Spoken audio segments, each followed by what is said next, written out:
નમસ્કાર, હું મોહનભાઈ ભગત, ઠારગઢ શહેર કોંગ્રેસ પ્રમુખ. પહેલું તો જે હું મજદૂરોની લડાઈ લડવા માટે નીકળ્યો છું, મજદૂરોને કાયમી કરો, સિરામિક એસોસિએશનને મારી એક જ રજૂઆત છે.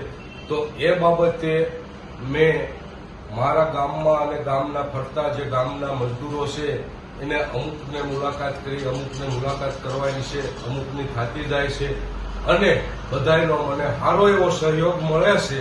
એટલા માટે મેં મંજૂરી માટે પણ કાગળ મૂકી દીધો છે કે મંજૂરી ઉપવાસ આંદોલન માટે મંજૂરી લેવી જરૂરી છે. એટલે મંજૂરી માટે મેં કાગળ આજ લખવાનું કરી નાખ્યું છે અને આવતીકાલે સોમવારે હું મંજૂરી પણ લઈ લેવાનો છું અને 10 તારીખે હું ઉપવાસમાં બેહવાનો છું.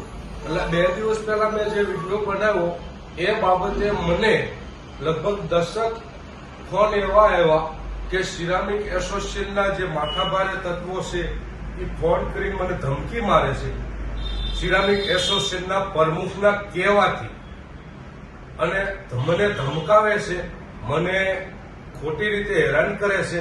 હવે જો મારે એક જ મારા મજદૂરના માટે લડાઈ લડું છું, કદાચ આમાં મને મજદૂરો માટે લડાઈ લડવામાં સિરામિક એસોસિએશન વાળા કદાચ મારી સાથે બગાડશે, પણ મારે એની સામે લડવું પણ પડશે, પણ લડવા હું તૈયાર છું. પણ સિરામિક એસોસિએશનના પ્રમુખને અને એસોસિએશનના સભ્યોને એક ચેતવણી આપું છું કે તમારા લુખ્ખા તત્વો જો મારા ઉપર કાંઈ હુમલો કરશે અથવા મારી ગાડી હારે એક્સિડન્ટ કરશે તો તમામ જવાબદારી આમાં સિરામિક એસોસિએશનના પ્રમુખની રહેશે. મને કાંઈ પણ થશે. એમના લુખાઓને એમને છૂટ આપી દીધી છે. એમની પાસે શું છે, પૈસાની કોઈ તાણ નથી. ફંડ એવા ભેગા કરેલા છે કે તમે ચોરી કરો, ફંડ આપો સિરામિક એસોસિએશનમાં, એટલે 50 લાખ રૂપિયા એવા બગાડવામાં ગમે એ કરશે. એટલે એવા લુખાઓને દઈ અને મારી હારે હુમલો કરશે અથવા મારી હારે ગાડીઓ ભટકાવી એક્સિડન્ટ કરવા માંગશે. એટલે આમાં મારી ઉપર કાંઈ પણ થશે તો એ સિરામિક એસોસિએશનના પ્રમુખ સીધી લીટીમાં જવાબદાર છે. એવું હું ગામની જનતાને અને મારા મજદૂર સંઘના સભ્યોને પણ હું આ કહેવા માંગુ છું કે મજદૂર માટે લડાઈ લડું છું. એટલા માટે તમારા સિરામિક એસોસિએશનને મજા નથી આવતી. એટલે મારી હારે ધાક ધમકીનો વ્યવહાર છેલ્લા 10 દિવસથી ચાલુ કરી દીધો છે અને એમને ખોટા ધંધા કરવા છે. ખોટા ધંધા કરવામાં હું આડ અસર કરું છું. એટલા માટે મારી ઉપર એવડે કાંઈક ને કાંઈક કરવાના છે.